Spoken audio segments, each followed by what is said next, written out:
How's it going, Top Forest TV? My name is Jack and welcome to my preview for Nottingham Forest versus Luton Town, taking place today at Kenilworth Road. Massive game, this one, absolutely huge. One of the biggest, if not the biggest of the season, this game. It is massive.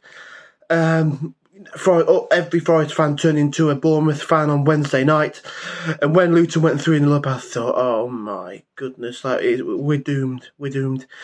But then when Bournemouth came back and made it 4-3, after half time, I think a lot of Forest fans were relieved, and it gave us a bit more sort of optimism going forward for this game. And it's a huge one. It's a really huge one because if we lose this, then Luton go above us on goal difference, and we're still waiting for our points deduction to be announced. It should have been yesterday, but they didn't do it, which is kind of wild. I saw something on Twitter where it was like, we're being punished because we didn't do something within a certain time period. They have a period of, I think it's 7 days to announce what the outcome is, and they haven't done it. So, that's kind of a bit of contradiction there. And also, I've seen some people say, they're not going to announce it before the Luton game because that game's such a big game, and Luton will be the team that are a beneficiary of the points deduction, so they're not going to announce it for this. I don't know. I just want it to be announced so that we know where we stand, we know where we are, we know what we need to do between now and the end of the season to remain a Premier League side. But all we can do right now is focus on the game in hand, or not game in hand, but let me rephrase that. All we can do is focus on this game, and it's a huge one because, like I mentioned before, they beat us. They go above us on goal difference. Potential of the points deduction, they could then pull away from us a little bit. If we win, then it takes us 6 points clear of the drop zone. We might get a 6-point deduction, so we're basically back to where we are now if we lost, sort of thing. So a win is imperative because I think if we get 6 points, let's say, we don't lose too much, really. We just have to better Luton throughout the rest of the season, which I feel like we can do.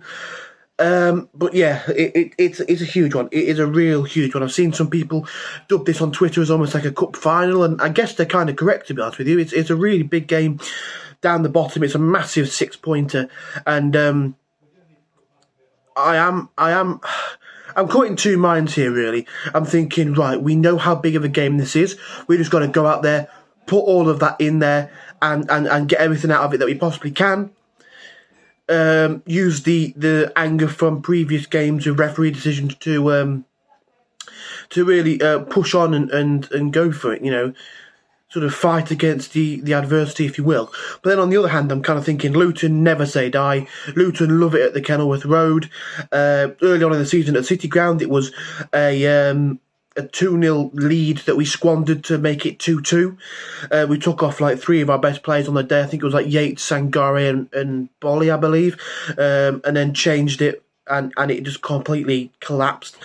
So, yeah, I think we've really got to give it our all, but I know Luton will give it their all, absolutely. I'm a bit disappointed that Forest are in a relegation battle with Luton because Luton is such a likeable side. I know a lot of my friends who aren't Forest fans, who are other Premier League fans or support other clubs, they like Luton. Even one of my friends who doesn't even support a football club himself, he wants Luton to stay up because it's like a fairy tale kind of story. No one gave Luton a single chance, and now they're in a really good position to try and stay up. And it's us who are going to be the team that fall for that. But they're such a likeable side. Their togetherness, their team spirit, their never say die attitude. It's really likeable, and it's a shame that they're against us because I would love to support them and hope that they stay up. Not support them in terms of, being a Luton fan, but hope that they stay up. But it's against us, so to be honest with you, I don't care. Don't care about Luton in the slightest. I just want us to stay up. But yeah, look, I think for me, I want to go into this game optimistic, but the last few performances haven't really shown me any reason to be optimistic. I know against United in the Cup and against Liverpool at home, we actually played quite well, but we just looked very lacklustre in front of goal. And obviously in the Brighton game, Well, yeah, not good, not good. I know we should have played. They should have had a red card, Brighton, and that could have changed the tide of the game. But we shouldn't be having to wait for a team to go down to 10 men to start playing. It wasn't really very good, and we need a marked improvement today. But yeah, I can't explain how big this game is and how this is must win for both sides. But for us, it's huge. We can open up a 6 point gap without the point deduction, which will be good. We want to be as far away from the drop zone as we can, so whatever points we do get affects us less, if you will. But yeah, they've got some really good players, Luton, as well, who aren't going to make it easy for us. Ross Barkley's one. I think he's been excellent this season. He's got a big shout for being up there as best signing of the season.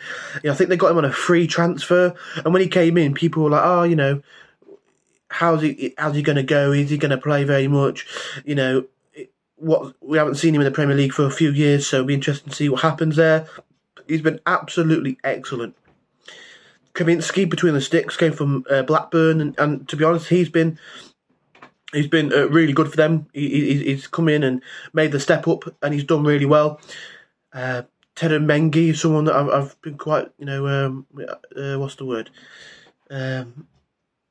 I don't know. He's caught my eye. I guess I had Ted Mengi actually for Forest on Football Manager once, which was pretty cool to see him now in the Premier League.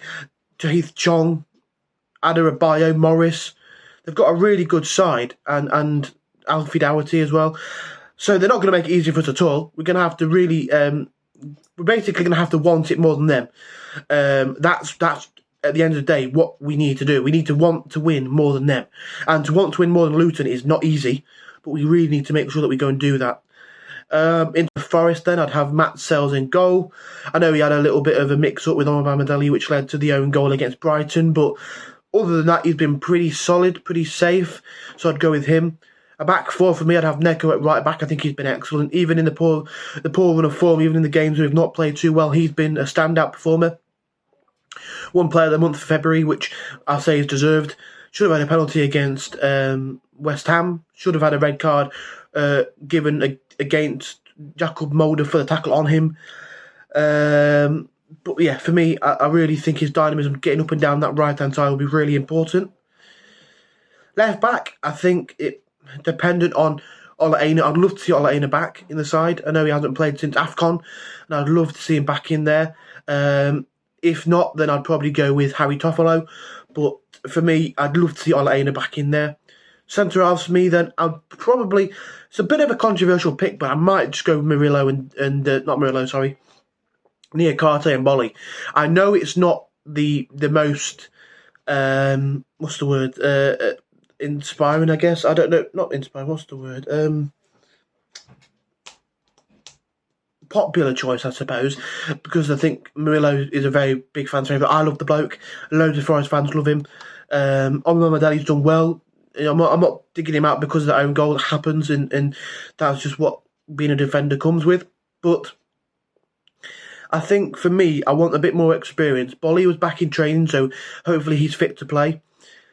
Niakate as well, brilliant player. Get him on the left-hand side, get Bolly on the right-hand side of that defence.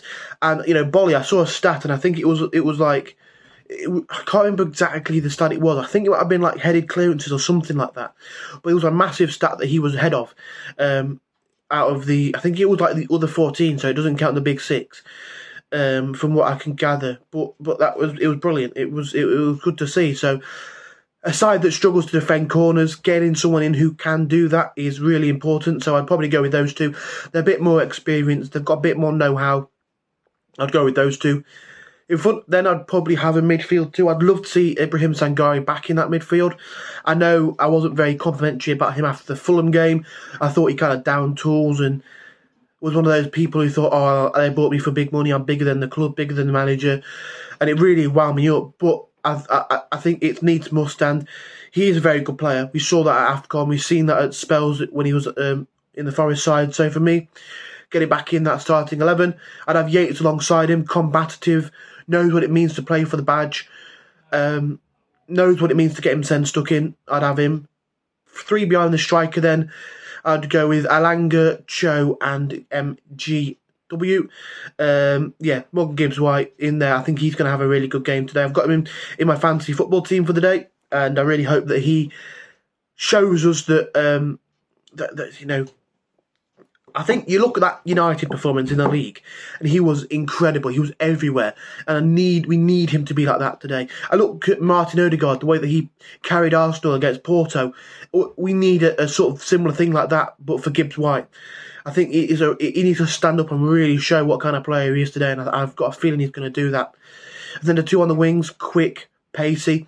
Hudson-Odoi loves chipping in with a goal. Alanga's in like the top 10, I think, for assists this season. So definitely get him in there on that right-hand side. And then through the middle as a striker. I don't mind between Chris Wood and Awoniyi, if I'm honest. I think I've heard that there's a potential that Awoniyi's picked up an injury. If that's true, then Chris Wood. If not, I'd probably go with Awoniyi and then bring Wood off the bench if needed. But yeah, look, actually, yeah, Wood did score. I think he scored a brace against Luton home. So maybe put him in. Who knows? I'm not too fussed on that position. If I had to give a prediction, then I'm going to go with Forest 2, Luton 1. I'm going to go with Forest 2, Luton 1. I know our away forms are shambles, but this game is huge, and I feel like we're going to go out there and we're going to do it. We're going to get 3 points. Yeah, come on, you Reds. Massive game, this massive game. We need that 3 points.